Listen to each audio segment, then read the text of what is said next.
Et salut tennis et bienvenue dans cette nouvelle vidéo. Aujourd'hui, on va voir une astuce toute simple pour essayer de se relâcher un petit peu plus en match. Juste avant, je vous rappelle que si les vidéos vous plaisent, s'il vous plaît, cliquez sur j'aime, abonnez-vous et surtout laissez un commentaire. C'est hyper important pour l'algorithme, c'est hyper important pour moi. Je vous remercie. Je vous donne aujourd'hui le conseil le plus donné, le plus utilisé dans toutes les astuces de préparation mentale qui existent au monde, c'est respirer. En fait, on ne s'en rend pas forcément compte, mais on joue beaucoup en apnée. Et le fait de jouer en apnée n'est pas bon du tout. Il y a beaucoup de raisons physiologiques qui font que du coup on se crispe, on est moins fluide, on a moins d'énergie, etc. Bref, il y a beaucoup de raisons pour lesquelles il faut respirer, sans parler du fait que ça nous permet de survivre quand même en passant.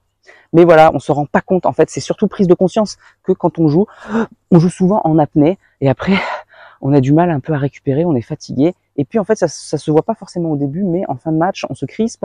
Du coup, on est un peu plus fatigué qu'à la normale. Et puis on sort d'un match, on a l'impression d'être épuisé, lessivé, alors qu'à l'entraînement, on joue 5 heures, il n'y a aucun problème. Et puis en match, on a fait un match d'une heure et demie. Il y a eu 7-6, 7-6, et puis finalement, on est épuisé et tout, et on sait pas forcément pourquoi. Donc il y a plusieurs raisons, bien sûr, mais la respiration en fait partie. Donc je vous conseille de respirer. Donc la première chose, c'est de respirer en conscience. C'est toujours pareil. N'hésitez pas à vous entraîner en dehors du cours d'abord pour avoir une prise de conscience et ensuite à l'appliquer tranquillement sur le terrain. Donc respiration en conscience. Moi, ce que je vous propose aujourd'hui, c'est la respiration ventrale. On sait que le fait de respirer par le ventre, ça utilise beaucoup plus le diaphragme et du coup, ça permet une respiration beaucoup plus puissante, beaucoup plus profonde, qui est bénéfique plutôt que de rester en surface au niveau des poumons, qui en plus va nous crisper au niveau des épaules. Et c'est pour ça que souvent on est crispé. Donc la première respiration que je vous propose, c'est une technique, c'est la respiration ventrale. La respiration ventrale, elle est très simple. Toujours la respiration en conscience, bien sûr, ça c'est vraiment la base, c'est la priorité, il ne faut pas l'oublier, première étape. Et ensuite, c'est donc de gonfler le ventre quand on inspire. Donc au moment où on fait rentrer l'air, on inspire, on va gonfler notre ventre. Et inversement, quand on expire, on va rentrer le ventre. Donc au début, on le fait de manière un peu artificielle, d'accord? On essaie vraiment de gonfler le plus possible le ventre.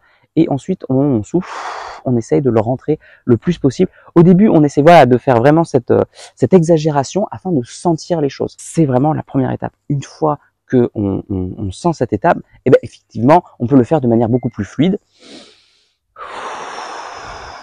Et donc, l'idée, c'est quand on débute, parce qu'il y a des experts qui savent le faire, mais si vous ne savez pas le faire, c'est de mettre la main pour le sentir. Vous pouvez mettre la main et comme ça, vous pouvez beaucoup plus facilement sentir votre ventre qui bouge.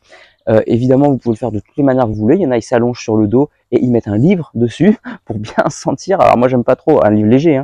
J'aime pas trop parce que du coup, ça appuie un peu. Mais voilà, chacun sa technique. On peut mettre un ballon, on peut mettre ce qu'on veut pour sentir vraiment ce diaphragme, ce ventre qui se gonfle quand on respire. Donc, c'est vraiment la première étape, la respiration ventrale. Je pense que déjà, ça, c'est la base. Ça suffit. Pas besoin d'aller plus loin. Pour ceux qui sont perfectionnistes, qui veulent aller encore plus loin, il existe 3 respirations. À ce niveau-là, il y a le ventre, ensuite il y a les poumons et ensuite il y a les claviculaires. Donc on peut s'entraîner aux 3 respirations pour sentir les différences. Parce que la claviculaire, elle n'est pas conseillée, mais je trouve qu'elle permet de sentir la différence avec le ventral. Donc c'est quand même hyper intéressant. Donc vous respirez, vous mettez la main sur votre poitrine et vous essayez quand vous inspirez de gonfler la poitrine, vous essayez de gonfler les pecs. Voilà, vous essayez d'inspirer et quand vous expirez, l'inverse, vous rentrez la poitrine, etc. On essaie de pas trop, bien sûr, bouger le dos, c'est pas ça, c'est vraiment les poumons et la poitrine qui s'ouvrent. On essaie de pas trop bouger le dos. Et pareil, avec les clavicules, on essaye au moment où on inspire de lever légèrement les clavicules et ensuite, au moment où on souffle, de les abaisser. C'est pas toujours évident, c'est beaucoup plus difficile de les sentir, donc prenez le temps que vous voulez. Vous pouvez faire 10 respirations ventrales, 10 respirations par la poitrine, 10 respirations au niveau des clavicules.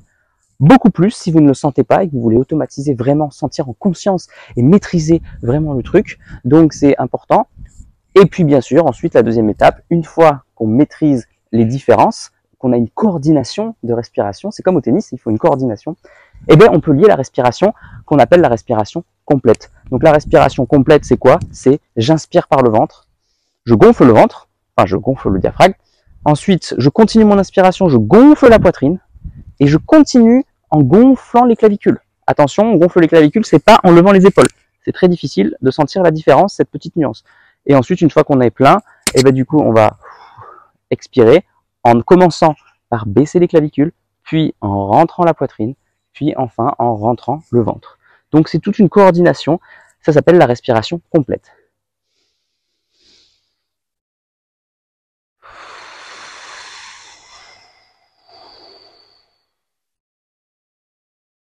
Un minimum de 3 respirations. Si vous débutez, vous pouvez faire 10 respirations pour vous familiariser avec cette respiration. Donc c'est une respiration qui est hyper importante. Une fois qu'on la maîtrise, eh ben, le but c'est de la faire de manière naturelle, quasiment sans y penser. C'est-à-dire que quand on est crispé, ok, on le fait de manière consciente pour pouvoir se relâcher. C'est un peu le but de cette vidéo quand même. Mais l'idée carrément à long terme, c'est d'essayer d'automatiser. Moi, quand je suis pas stressé et que je suis en match, eh ben, je le fais de manière naturelle. J'ai une respiration profonde. Alors pas quand je suis essoufflé, hein, évidemment, après un long point, évidemment. Mais voilà, je suis sur ma chaise, au changement de côté, ben, je fais la respiration ventrale, je ferme les yeux et je fais ma concentration sur la respiration. Et en plus, ça permet de se concentrer sur autre chose que son stress, que ses pensées, etc. Donc c'est quand même très intéressant à faire. Mais voilà, l'idée c'est de respirer au quotidien, tous les jours, avec cette respiration.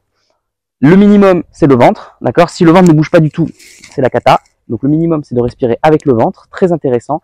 Et puis la respiration complète. L'idée, c'est aussi d'allonger la respiration, de faire une respiration profonde et de ne pas être en surface et à l'extérieur de manière rapide. Donc voilà pour la respiration complète que vous avez vue aujourd'hui. Voici une astuce super efficace que très peu de gens utilisent. Je l'utilise tout le temps au changement de côté. Ça me permet de me ressourcer, de me régénérer, de récupérer beaucoup plus vite, d'apaiser mes pensées, de ne pas être stressé, d'être relâché. Il y a plein de bénéfices. C'est juste qu'il faut l'appliquer. C'est la seule chose qui est difficile à faire, c'est de l'appliquer. Donc faites-le au changement de côté quand vous avez le temps. Et pourquoi pas, entre deux points, si vous estimez que vous êtes trop stressé, n'hésitez pas, vous prenez... Ça se voit même pas en plus, parce qu'une fois qu'on la maîtrise, on est là en train de se replacer pendant son poids, on tourne le dos à son adversaire, on se replace pour aller chercher la balle, et bien pendant ce temps-là, une petite respiration ventrale. Et voilà, et ça ne se voit même pas. Donc c'est hyper efficace, hyper intéressant. Voilà pour cette astuce. S'il vous plaît, j'ai besoin de votre feedback. N'hésitez pas à me dire dans les commentaires si elle vous a été utile, si vous l'appliquez sur les terrains, comment ça se passe pour vous. C'est très intéressant, s'il vous plaît. Et puis bien sûr, hein, s'il vous plaît, n'hésitez pas à me donner la petite piécette du coach de tennis. Je suis sur Tipeee, n'hésitez pas à me faire un don. Vous pouvez faire un don de 1 euro, 5 euros. C'est vous qui voyez si vous estimez que mes conseils vous aident à progresser au tennis. Allez, moi je vous dis à bientôt pour une prochaine vidéo. En attendant, n'oubliez pas, allez jouer au tennis. Faites la respiration complète. Progressez et surtout, faites-vous plaisir. Ciao. Si tu es encore là, c'est que soit tu es très motivé, et dans ce cas-là, je te félicite, soit que tu aimes ce que je fais. Dans tous les cas, s'il te plaît, laisse un commentaire pour donner ton opinion et soutiens mon travail, soit en partageant les vidéos, c'est important pour l'algorithme, soit en allant sur Tipeee. Tu peux aller encore plus loin en t'abonnant à ma newsletter où je te donnerai plein de conseils. Rien de plus facile, clique sur le lien dans la description. À bientôt.